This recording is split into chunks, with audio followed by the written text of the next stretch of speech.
إله إلا الله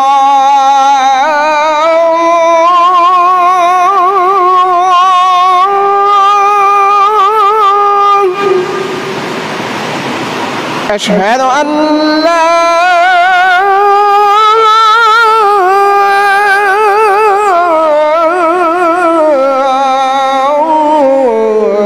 إله إلا الله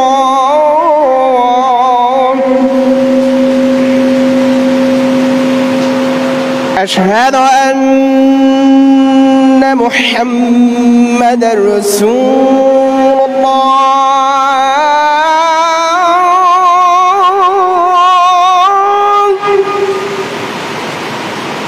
أشهد أن محمدًا رسول الله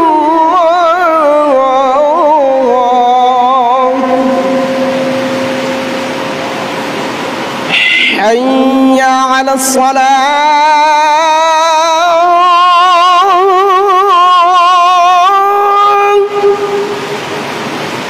حي على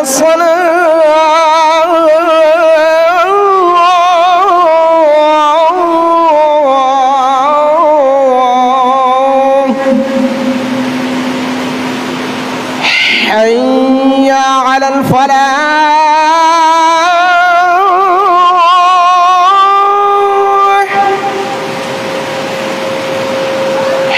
حي على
رب العالمين الرحمن الرحيم مالك يوم الدين يا أيها الذين آمنوا اتقوا الله حق تقاته ولا تموتن إلا وأنتم مسلمون يا أيها الناس اتقوا ربكم الذي خلقكم من نفس واحدة وخلق منها زوجها وبث منهما رجالا كثيرا ونساء واتقوا الله الذي تساءلون به والأرحام إن الله كان عليكم رقيبا يا أيها الذين آمنوا اتقوا الله وقولوا قولا سديدا يصلح لكم أعمالكم ويغفر لكم ذنوبكم ومن يطع الله ورسوله فقد فاز فوزا عظيما أما بعد فقد قال الله تعالى في الكلام المجيد فأعوذ بالله السميع العليم من الشيطان الرجيم بسم الله الرحمن الرحيم يا أيها الذين آمنوا كونوا قوامين لله شهداء بالقسط ولا يجرمنكم شنآن قوم على ألا تعدلوا اعدلوا هو أقرب للتقوى واتقوا الله إن الله خبير بما تعملون যাবতীয় হামদ ও সানা আল্লাহ রাব্বুল আলামিনের জন্য এবং যাবতীয় দরুদ ও সালাত শেষ নবী মুহাম্মদ রাসূলুল্লাহ সাল্লাল্লাহু আলাইহি ওয়াসাল্লামের জন্য। 1971 সালের 16 ডিসেম্বরের বিজয় দিবস যারা দেখেছেন, গত 5ই আগস্টের ছাত্র জনতার বিজয়কে এখন চিন্তাশীলরা দ্বিতীয় বিজয় বলে আখ্যায়িত করছেন। আমরা দুটি বিজয় দেখেছি। তখনকার বিজয়ে মানুষ রাজাকার মেরেছে,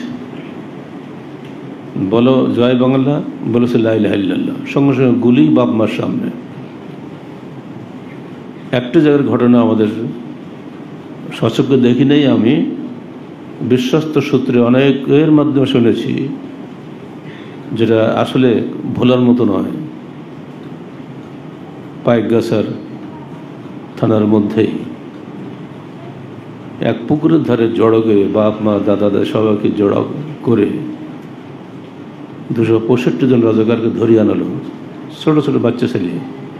এখন যারা সমন্বয়ক বলা হচ্ছে, এটা MA পাস, ওরাও কেউ MA পাসও ছিল না, তার চেয়ে আরও ছোটো। লাইন দিয়ে দাঁড় করা হয়েছে সবার সামনে, হাজারো মানুষ। কপিলমণি বলো জয় বাংলা, ও বলেছে লা ইলাহা ইল্লাল্লাহ, ঠাসকের গুলি। একে একে 265 জনকে ওই মাঠে পুকুরে ফেলে চাপা দেওয়া হয়েছে, কুখ্যাত সেই পুকুরে। এই ঘটনাটা শুধুমাত্র খুলনা জেলায় একটা জায়গায় ঘটেছে এমনটি তো নয়, সারা বাংলাদেশে এরকম অসংখ্য নজির তখন হয়েছিল।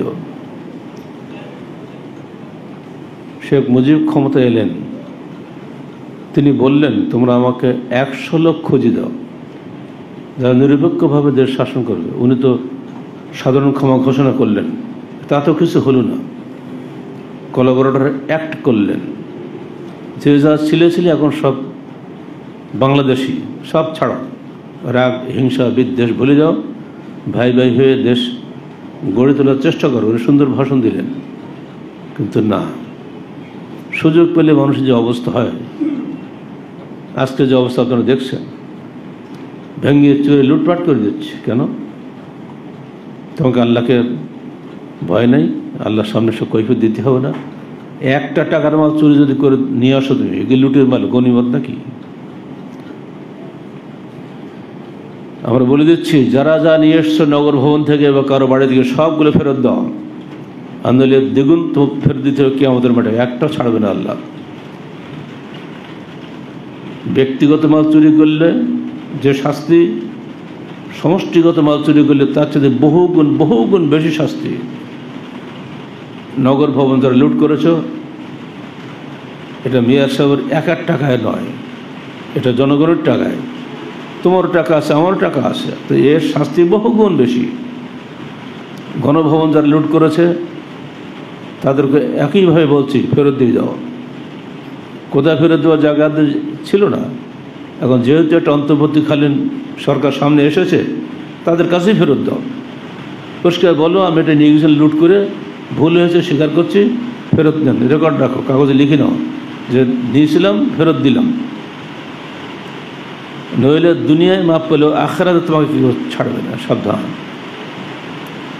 শেখ মুজিব 100 লোক চাইলেন, বিশ্বস্ত লোকদের বললে তোমরা 100 লোক খোঁজো সারা বাংলাদেশ থেকে, পাননি। অবশেষে 15 জনের লিস্ট ওনার হাতে দেওয়া হলো। তার দুঃখ করে উনি বলেছিলেন, মানুষ পায় সোনার খনি, আমি পেলাম চোরের খনি। 7.5 কোটি মানুষের মধ্যে কোনো ভালো মানুষ নাই।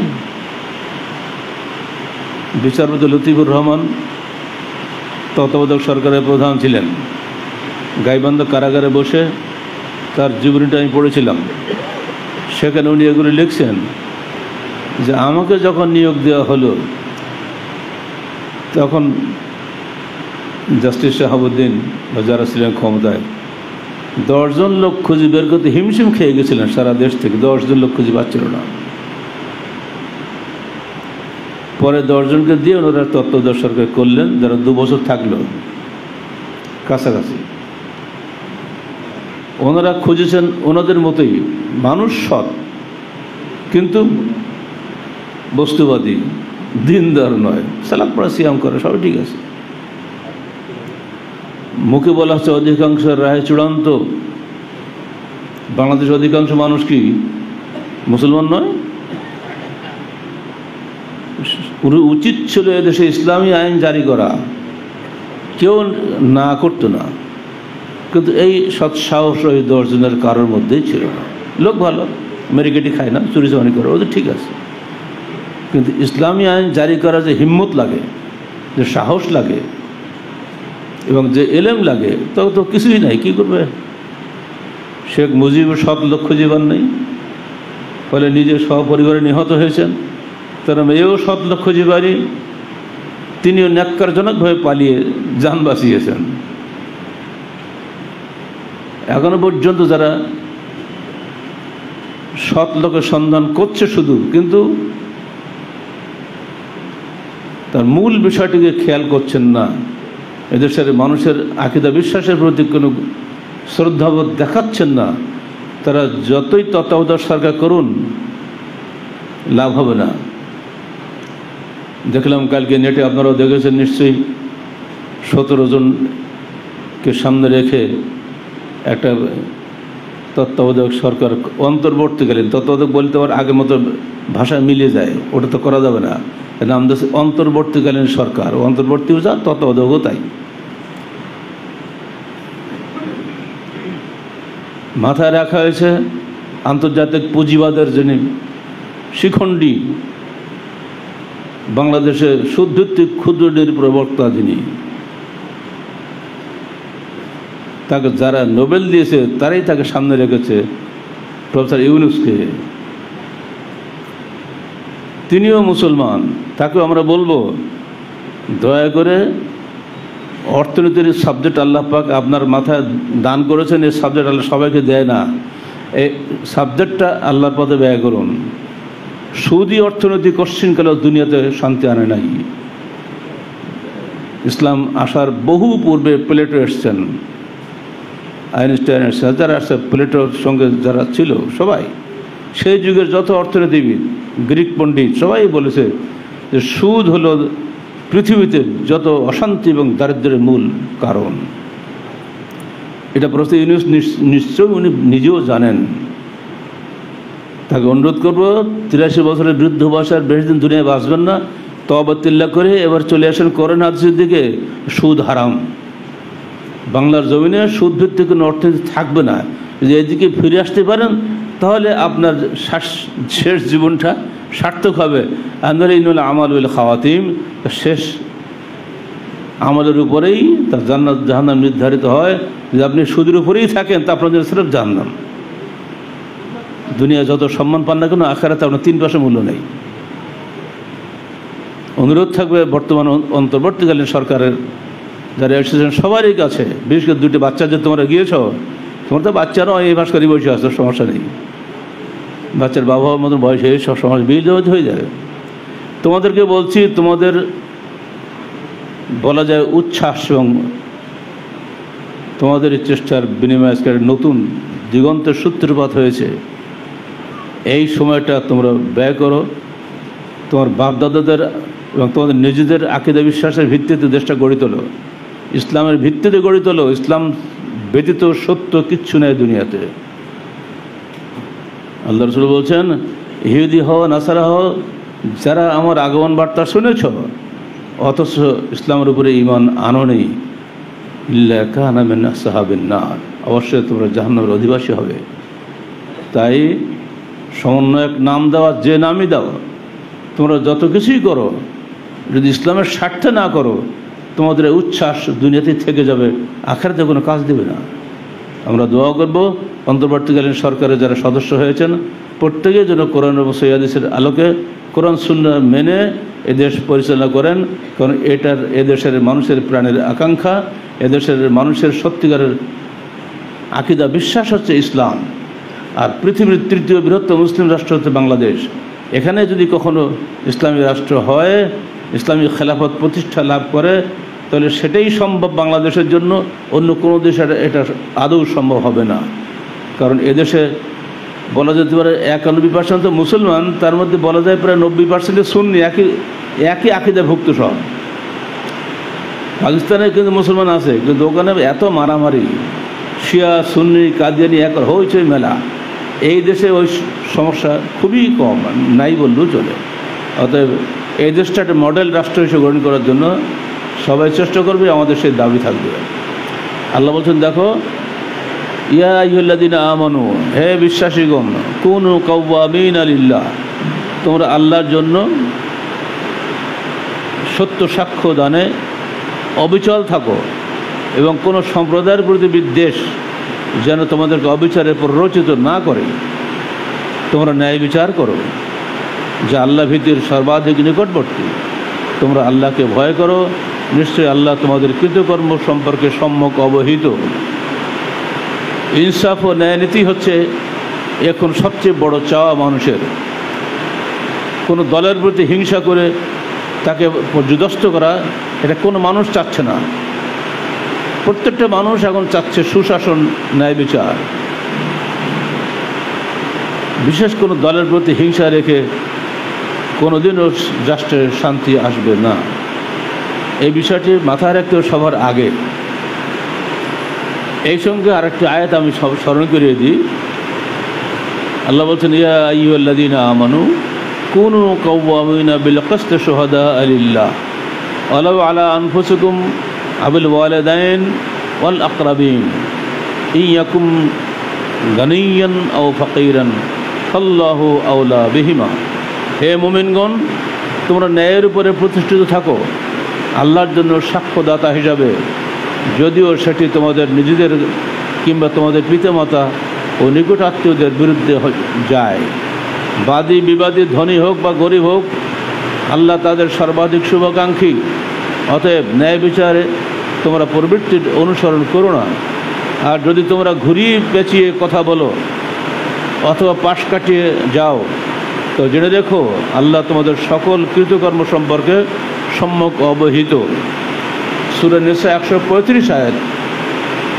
লন্ডনের আইন ফ্যাকাল্টির ল ফ্যাকাল্টির সামনে স্টিল দিয়ে এই আয়াতটি ইংরেজি অনুবাদ করে লিখে রাখা হয়েছে, এবং তারা বলেছে বিশ্ব ইতিহাসে কোনো ধর্মগ্রন্থে, কোনো আইন গ্রন্থে এর চাইতে উত্তম কোনো কথা পৃথিবী লেখা নাই। সুবহানাল্লাহ। যদি আজকে লন্ডনের মতো খ্রিস্টান দেশে কোরআনের আয়াত এত সম্মানিত হয়, বাংলাদেশের হাইকোর্টের প্রত্যেকটা জজ কোর্টে বলে না, ম্যাজিস্ট্রেট কোর্ট বলে, প্রত্যেক কোর্টে এই আয়াতটি বিলবোর্ডে লিখে রাখা, বাদী বিবাদী আইনজীবী আইন সহায়তাকারী সবার সামনে এই আয়াতটা থাকা অপরিহার্য বলে আমরা মনে করি। শুনলাম নাকি সে গ্রিক দেবী থেমিসের মূর্তি ভেঙে ফেলেছে। সত্য যে হয় আমি সবচেয়ে আলহামদুলিল্লাহ বলবো, কারণ এখন তো ডিজিটালে আসে, যত মিথ্যা আবল তসব আসে। যদি সত্য হয় আমি দোয়া করে যেন সত্যই হয়, ভেঙে গুড়িয়ে নস্যাৎ করে দিই ওটাকে। কোথাকার কোন থেমিস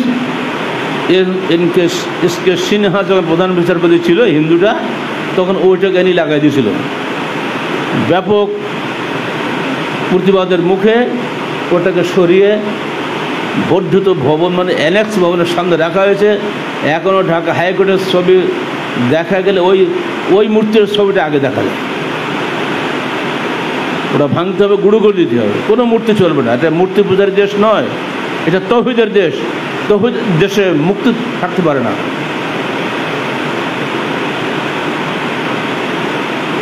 আফগানিস্তানের এককালে সম্রাট সুলতান মাহমুদ তিনি যখন ভারত জয়ের জন্য পরপর 17 বার হামলা করেছিলেন, হিন্দুদের সবচেয়ে বড় মন্দির সোমনাথ মন্দির, সেখানে যখন উনি হামলা করলেন, তখন হিন্দুরা বলল যে আপনি আমাদের মূর্তিটা ভাঙবেন না, এখানে যত সোনা রূপা হীরা মরি মানিক্য আছে সব আপনি নিয়ে যান, মূর্তিটা ভাঙেন না।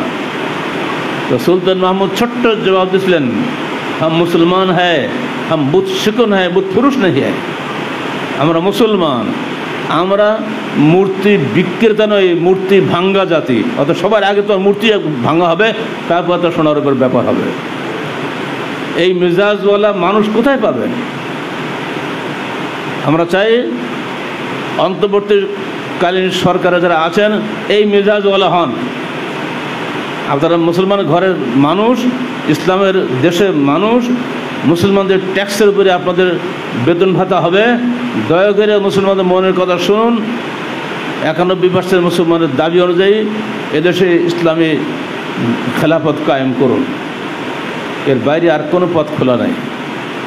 ইসলামী খেলাফত কায়েম করার জন্য কয়েকটা বিষয় রয়েছে যেগুলো আগে জানতে হবে। ইসলামী নেতৃত্ব নির্বাচন করতে গেলে আপনাকে কয়েকটা শর্তাকে মেনে নিতে হবে। এক, নেতৃত্ব নির্বাচন করে দলাদলি চলবে না, নেতৃত্ব চেয়ে নেওয়া যাবে না, এগুলো মূলনীতি, হালকা কোনো মশলা নয়। দেখলাম বসে আছেন যারা পতিত স্বৈরাচারের বদমাশগুলো সামনের কাতারে বসে আছে, ওর হা করে বসে আছে, এই 3 মাস পরেই তো আমরা ক্ষমতা যাচ্ছি। জি না, এরা যেন কখনোই ক্ষমতা না আসে, এরা যেন কখনোই ক্ষমতা না আসে। এক বড় মৌলানা সাহেব বসে আছে, একবার সাদা দাড়ি সাদা টুপি, এক সাফান সাফা, মনে করছে আমি তো এসে গেলাম বলে, আর তো কদিন পরে 3 মাস পরেই তো এই স্বৈরাচারী আমাদের জেল খাটিয়েছে। কিসের ইসলাম তোমাদের? বানোয়াট ইসলাম। ইসলাম কোশ্চিন কেন ক্ষমতা চেয়ে নেয় না? তোমরা তো ইহুদি নাসারার দালাল। ইহুদি নাসারা শিখিয়েছে ক্ষমতা চাও, ভোট যার বেশি হবে সেই নেতা হবে। জি না, ভোট বেশি হওয়া আর কম হওয়াটা সত্য মিথ্যার মানদণ্ড নয়। সত্য মিথ্যার মানদণ্ড হচ্ছে আল্লাহর ওহী। ওহীর পক্ষে, কোরআন হাদিসের পক্ষে একজন যদি থাকে, ওটাই আমাদের জন্য কাম্য। আজকে তোমার পক্ষে লোক বেশি আছে, কাল তোমার পক্ষে লোক নাই, তাহলে কি কোরআন পরিবর্তন হবে নাকি? হাদিস পরিবর্তন হবে নাকি? না, সত্য চিরদিন অপরিবর্তনীয়। কুলিল হাক্কু মির রাব্বিকুম ফামান শাআ ফালইউমিন ওয়া মান শাআ ফালইয়াকফুর। বলে দাও সত্য তোমার আল্লাহর পক্ষ থেকে আসে, যে ইচ্ছা করে এটা মানুক, যে ইচ্ছা না মানুক, জাহান্নামের আগুন তার জন্য প্রস্তুত হয়ে বসে আছে। এদেশের মুসলমানরা কোশ্চিনকাল এই পরিবর্তনশীল এই গণতন্ত্রকে মেনে নিতে পারে না। গণতন্ত্র মধ্যে 2টা পরিষ্কার শিরিক আছে। 1 নম্বর শিরিক হলো এই জনগণের সার্বভৌম ক্ষমতার উৎস। আমরা বলি আল্লাহর সার্বভৌম ক্ষমতার উৎস। কোনটা মানেন আপনারা বলেন? কিসের জনগণ আস্তে আস্তে কালকে নাই?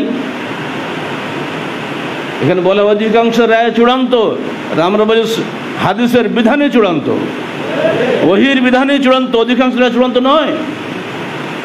এই দুটি শিরককে বরদাস্ত করে যারা ইসলামী রাজনীতি করে, তারা ইসলামের নামে গাদ্দারি করে, তারা ইসলামের দুশমন, তারা এই করে তারা এই দেশে সর্বনাশ করে দিয়েছে।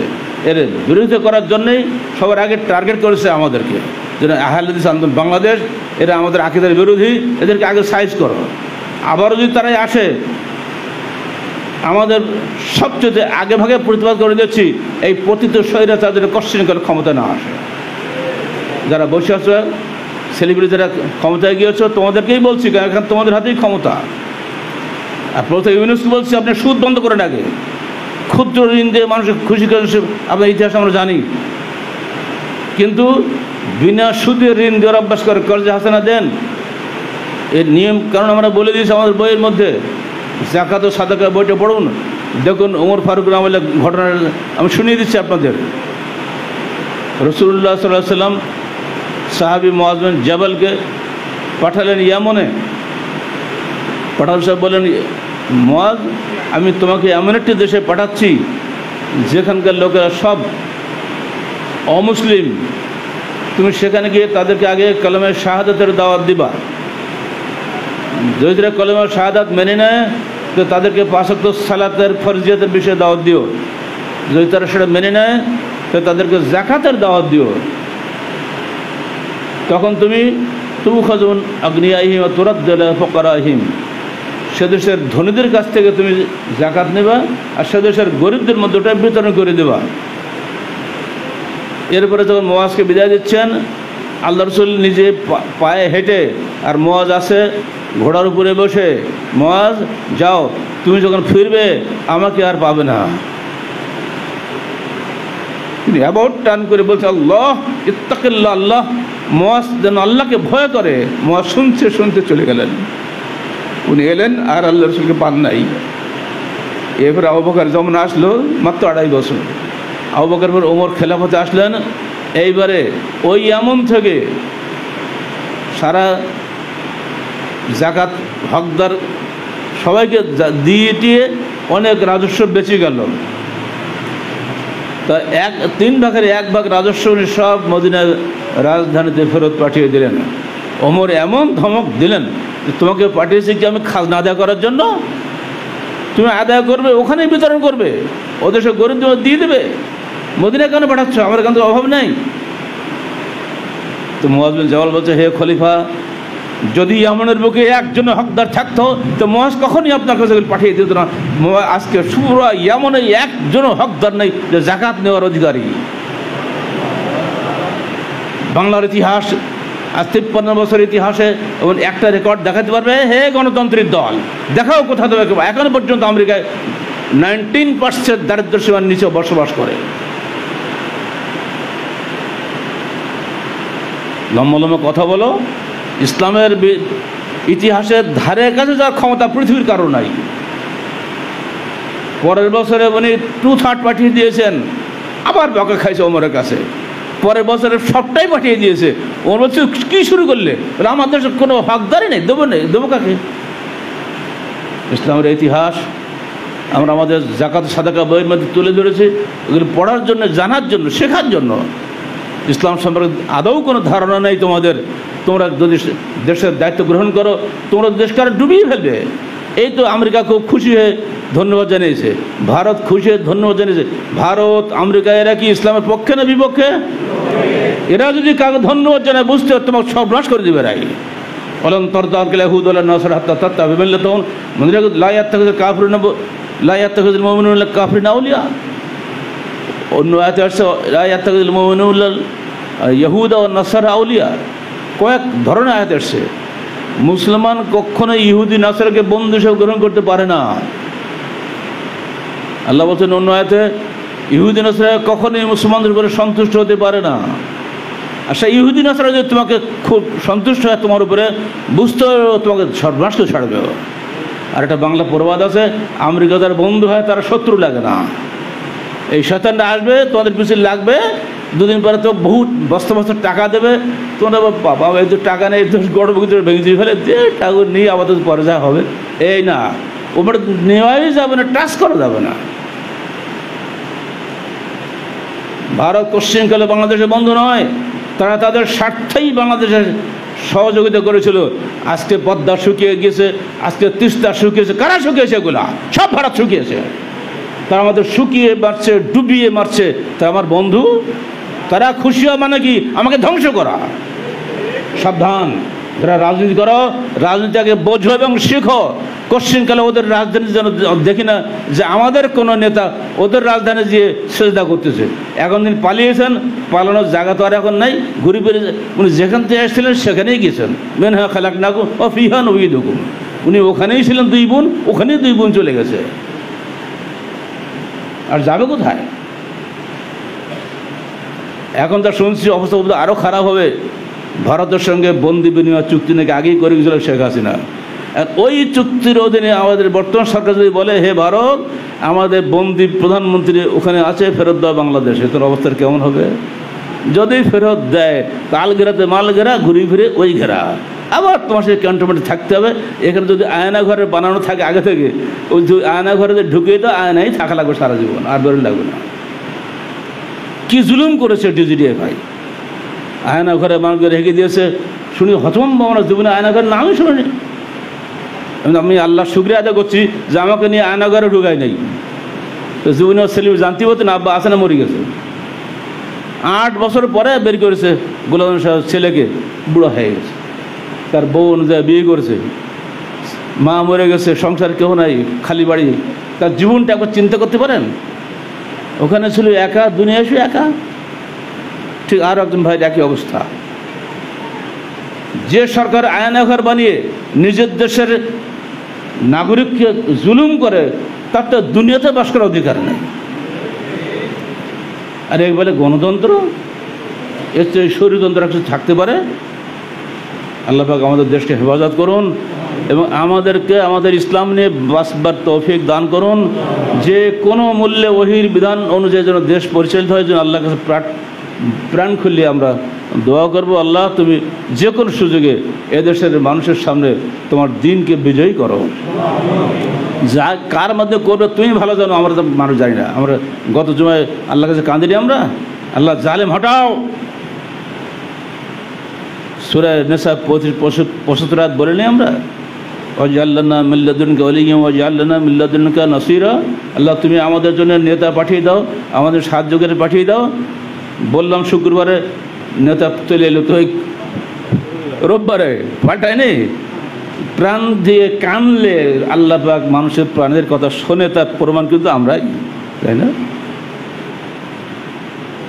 গেছি ডাক্তারের কাছে, সেও আপনার ভাষণ শুনে আমরা চমৎকৃত হয়ে গেছে। এই সময় এরকম কথা বলার দরকার ছিল, এমন সময় এমন কথা এসে গেল কীভাবে আল্লাহ।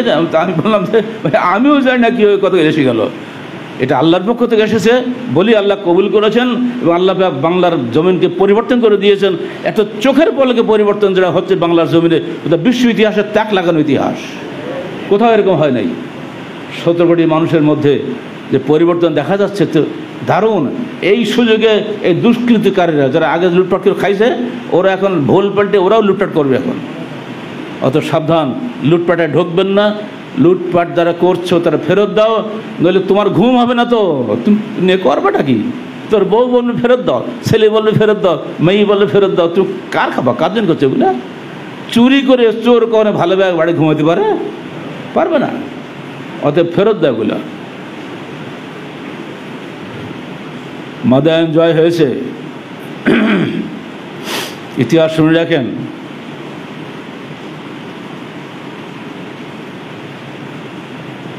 পারস্য আজকে মুসলমানদের অধীনস্থ হয়ে গেছে। পারস্য সেনাপতি, পারস্যের যে রাজা, তাদের সেই যত সোনা রূপা দুনিয়া যত মণি মাণিক্য সব জমা ছিল, সেগুলো সব লুটের মাল এখন গনিমত মুসলমানদের আন্ডারে চলে আসছে, ফেরত দিয়ে গেছে। তো মুসলমানদের পক্ষ থেকে যিনি এগুলো জমা নিচ্ছেন, তিনি এক পর্যায়ে বলেন, আচ্ছা এত মূল্যবান জিনিস তুমি ফেরত দিচ্ছ কেন?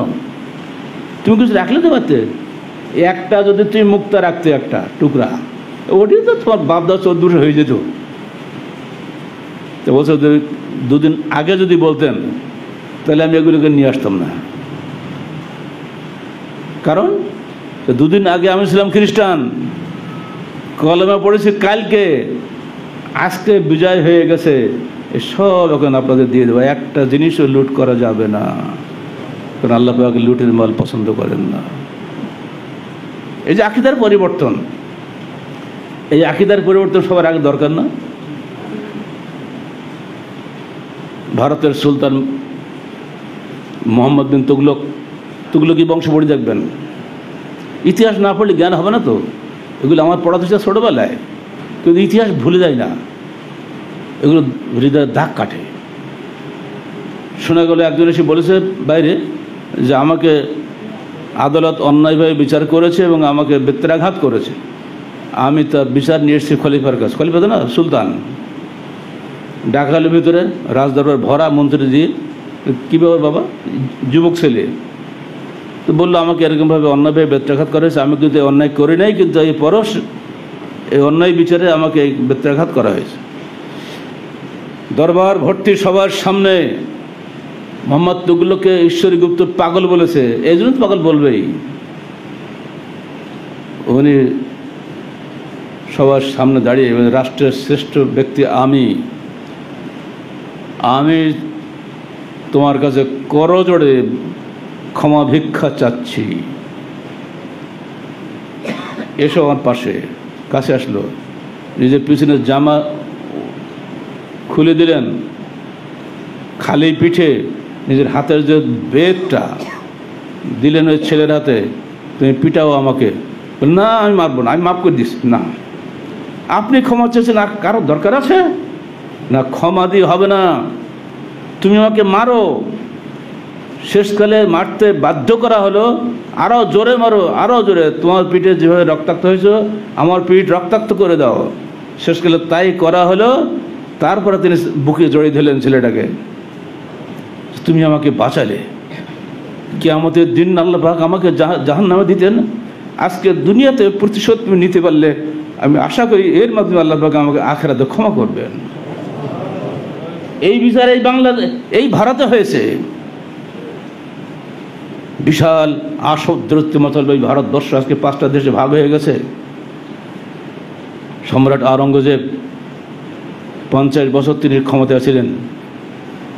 খবর এলো পাঞ্জাব বিজয়ে যাওয়ার সময় তার সেনাপতি এক পল্লী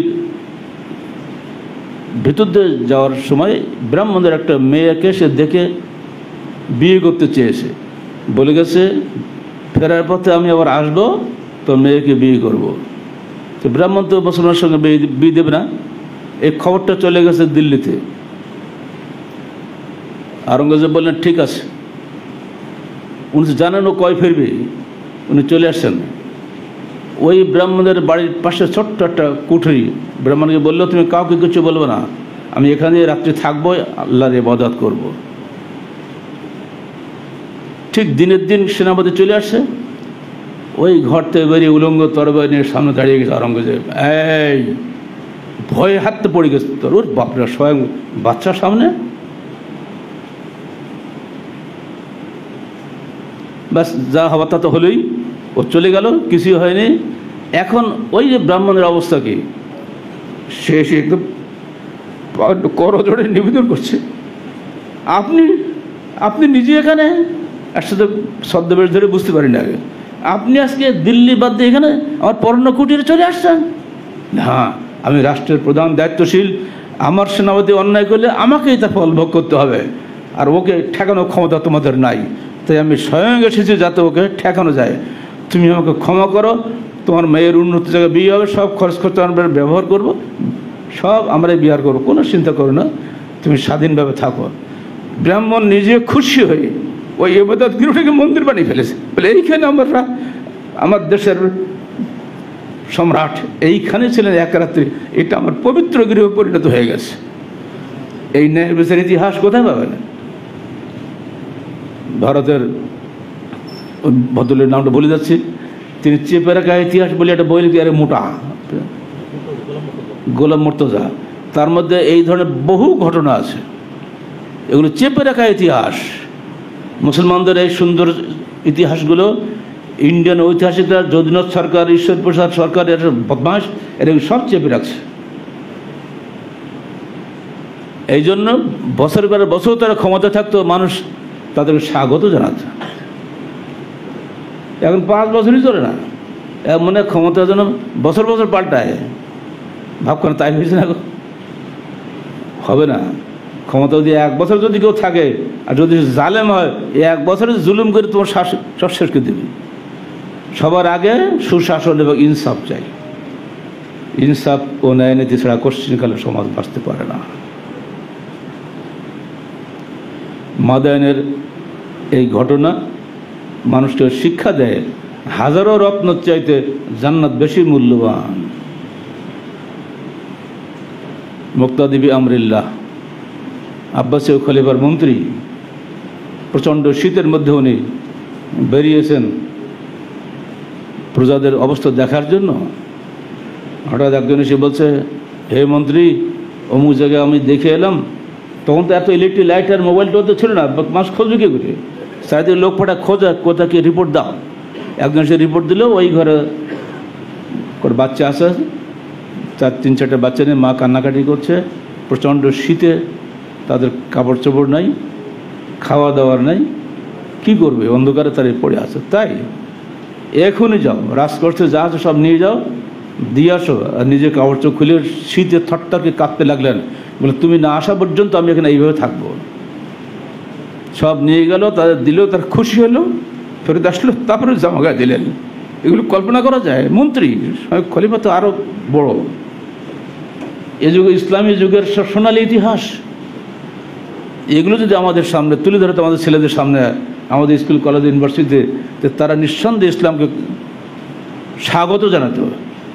ওরা তো কিছুই জানে না, ওদেরকে দোষ দেবো কি দোষ দেবো বলেন?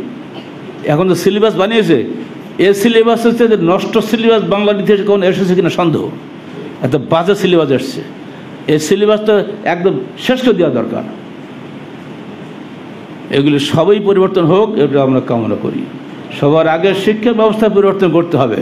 ছোটো ছোটো কচি বাচ্চা, ওরা তো ইতিহাস জানে না, ওরা জানে না যে কোরআন হাদিস কী।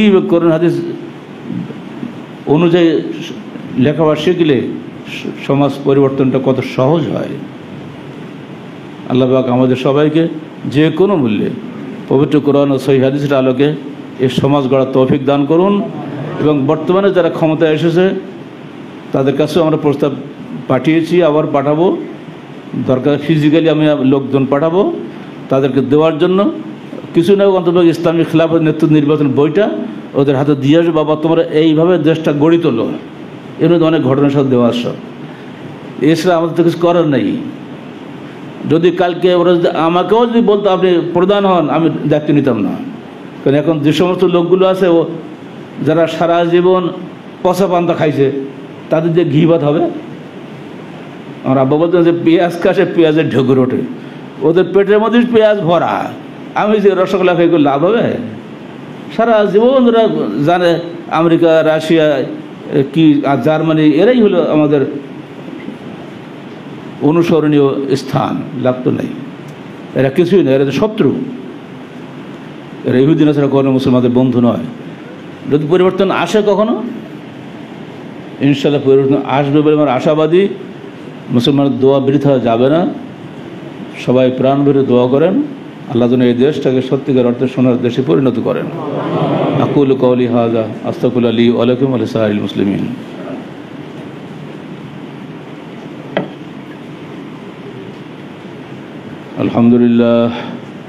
আলহামদুলিল্লাহ নাহমাদুহু ওয়া নাস্তাঈনুহু ওয়া নাস্তাগফিরুহু ওয়া নু'মিনু বিহি ওয়া নাতাওয়াক্কালু আলাইহি ওয়া নাউযু বিল্লাহি মিন শুরুরি আনফুসিনা ওয়া মিন সাইয়্যাতি আ'মালিনা। মান ইয়াহদিহিল্লাহু ফালা মুদিল্লা লাহু ওয়া মান ইউদ্লিল ফালা হাদিয়া লাহু। ওয়া নাশহাদু আন লা ইলাহা ইল্লাল্লাহু ওয়াহদাহু লা শারীকা লাহু ওয়া নাশহাদু আন্না মুহাম্মাদান আবদুহু ওয়া রাসূলুহু। ইন্নাল্লাহা ওয়া মালায়েকাতাহু ইউসাল্লুনা আলান নবী ইয়া আইয়ুহাল্লাযীনা আমানু সাল্লু আলাইহি ওয়া সাল্লিমু তাসলিমা। আল্লাহুম্মা সাল্লি আলা মুহাম্মাদ ওয়া আলা আলি মুহাম্মাদ কামা সাল্লাইতা আলা ইব্রাহিম ওয়া আলা আলি ইব্রাহিম ইন্নাকা হামিদুম মাজিদ। আল্লাহুম্মা বারিক আলা মুহাম্মাদ ওয়া আলা আলি মুহাম্মাদ কামা বারাকতা আলা ইব্রাহিম وعلى آل إبراهيم إنك حميد مجيد. اللهم انصر من نصر دين محمد صلى الله عليه وسلم واجعلنا منهم وخذل من خذل دين محمد صلى الله عليه وسلم ولا تجعلنا منهم. عباد الله رحمكم الله، إن الله يأمركم بالعدل والإحسان وإيتاء ذي القربى وينهى عن الفحشاء والمنكر والبغي يعظكم لعلكم تذكرون. واذكروا الله يذكركم وادعوه يستجب لكم ولذكر الله تعالى وأعلى وأعز وجل وأتم وأهم وأكبر.